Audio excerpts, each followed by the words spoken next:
क्योंकि बहू झूठ नहीं बोलती। सुधा और राकेश के 3 बेटे थे। शादी के बाद तीनों माँ बाप से दूर रहते और सिर्फ त्योहारों में आते। माँ जी, पिताजी, अगली बार आप लोग हमारे घर आइएगा। अरे नहीं बहू, सब यही आ जाते हैं तो घर खिला खिला लगता है। हाँ बहू, तू हमेशा बुलाती है तो जरूर आएंगे तेरे पास भी।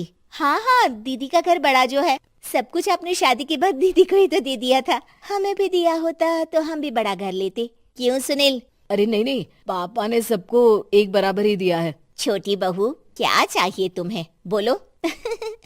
वो आपके सोने की चेन वाली घड़ी है ना, वो अगर आप मुझे, तभी वहाँ मजली बहू भी आ जाती है। और मुझे ना आपका मंगलसूत्र कितना लंबा, सुंदर और भारी भी है। अरे हाँ हाँ, तुम दोनों को ही दूंगी बहू, चिंता ना करो। चलो अब खाना लगाओ, खाना खाया जाए। सभी मिलकर खाना खाते हैं कि पड़ोसन आ जाती है। अरे सुधा बहन, थोड़ी चीनी तो देना, घर में शक्कर नहीं है और मेहमान सर पर बैठे हैं। अरे छोटी बहू, चाची को शक्कर तो दे दो। अरे मजली दीदी, आप दे दीजिए ना, मैं यहाँ कम आती हूँ तो मुझे पता ही नहीं है कि सासू माँ सारी चीजें कहाँ रखती है। और तुम, मैं कौन सा यहाँ रोज शक्कर फाँकने के लिए आती हूँ, मुझे भी नहीं है पता। तभी बड़ी बहू हाथ में चीनी की कटोरी लेकर आती है। चाची, शक्कर आप लोगों का बड़ा सहारा है माँ जी और पिताजी को, वरना हम लोग तो यहाँ रहते ही नहीं। आप जैसे पड़ोसी हैं तो हम निश्चिंत है। और जीती रहे बहू, अब तो ये घर पड़ोस कम परिवार ज्यादा लगता है। सुधा अपनी बड़ी बहू को देखकर बहुत खुश रहा करती थी। वो उससे अक्सर घंटों बात भी किया करती, लेकिन दोनों दूसरी बहुओं का भी वो समझती थी कि शायद छोटी है, वक्त आने पर संभल जाएंगी। समय आ जाता है जब सभी को वापस जाना होता है। माँ जी, हम लोगों की फ्लाइट पहले है, हमें इजाजत दे। वो सास के गले लगकर चली जाती है। थोड़ी देर बाद छोटी बहू कहती है, माँ जी, मैं ना ये सोफे के कवर और चादरें ले जा रही हूँ, यहाँ तो ऐसी ही पड़ी रहेंगी। हाँ हाँ बहू, ले जा, और कुछ चाहिए तो बोल। और तो चाहिए बहुत कुछ, पर चलिए कोई बात नहीं, अगली बार ले जाऊंगी मैं।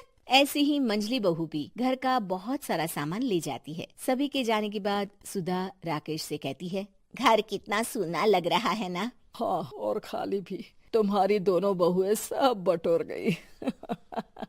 अरे ठीक है ना, हम दोनों ही तो हैं, कितना सामान लगेगा, फिर उन लोगों की नई गृहस्थी, इतना मत सोचा करे। समय बीतता है। ऐसे ही हर साल त्योहारों में सुधा और राकेश के बच्चों की बहू आते और जाते वक्त ढेर सारा सामान पैक कर कर ले जाती। लेकिन कुछ ही सालों में सुधा का देहांत हो जाता है।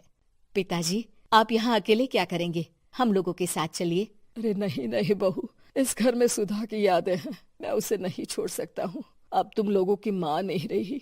देख लो, वैसे तो मैंने उसके जीते जी सब कुछ दे दिया है, लेकिन कुछ उसका पर्सनल कीमती सामान था जो ये है, ले लो।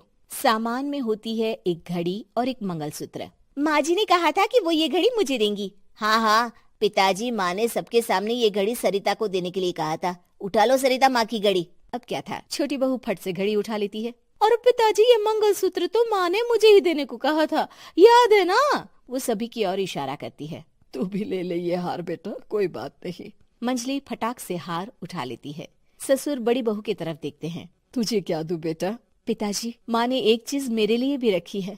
सभी के कान खड़े हो जाते हैं कि आखिर सास ने क्या रखा होगा बड़ी के लिए। अरे माँ जी तो दीदी से प्यार भी ज्यादा ही करती थी, हमेशा उनसे बात किया करती। जरूर कोई बड़ी और अपनी प्रिय चीज दी होगी दीदी को। और देख लेते हैं ना, वरना तो हम भी बराबर का बंटवारा करेंगे। हाँ हाँ, कर लेना बंटवारा। लेकिन बड़ी बहू, बताओ तो, सुधा ने क्या रखा है तुम्हारे लिए? अभी तो हम लोग यही हैं पापा जी, जब जाने लगेंगे तो बता दूंगी। बड़ी बहू के मुंह से ये बात सुनकर बाकी दो बहुएं सोचने लगती हैं कि आखिर क्या है जो दीदी को सासू माँ देकर गई हैं। दीदी, ऐसा तो नहीं ना कि पूरे घर का आधा हिस्सा माँ बड़ी भाभी को देकर गई हो? तभी वहाँ ससुर आ जाते हैं। नहीं नहीं, ऐसा कुछ नहीं है। मकान तो तुम तीनों का बराबर से है। देखो, बड़ी बहू से तुम्हारी सास ज्यादा जुड़ी थी, न जाने क्यों घंटों बात किया करती थी। पता नहीं क्या देकर गई है उसे। और ससुर जी, आपको क्या पता, चालाकी से पूरे घर के पेपर में साइन करवा लिए हो, या फिर कोई छुपा गहना। आखिर मकान पूरा तो आपने सासू माँ के नाम ही कर रखा था ना। अब घर में ये सस्पेंस बन जाता है कि आखिर बड़ी बहू क्या लेकर जाएगी। फिर वो दिन भी आ जाता है जब बड़ी बहू के जाने का समय हो जाता है। बेटा, परसों तुम चली जाओगी, बताया नहीं, माँ ने तुम्हें क्या दिया? घड़ी और हार जो बेशकीमती था और तुम्हारी सास को सबसे ज्यादा प्रिय था, उसका तो बंटवारा भी हो चुका है। अब तुम्हारी बारी। हाँ पिताजी, आज मैं ये बात बताने ही वाली थी। माँ ने मुझे उससे भी बेशकीमती चीज दी है और वो है आप। आपसे अधिक प्रिय उन्हें कुछ नहीं था। माँ चाहती थी कि आप मेरे साथ रहें। चलिए पिताजी। बेटा, मेरे पास तो कोई पेंशन भी नहीं है और ना ही कोई प्रॉपर्टी। लेकिन आपके पास संस्कार है पिताजी, जो मेरे बच्चे आपसे लेंगे, तो आपको ले जाने पर स्वार्थ ही है मेरा। चलिए ना पापा।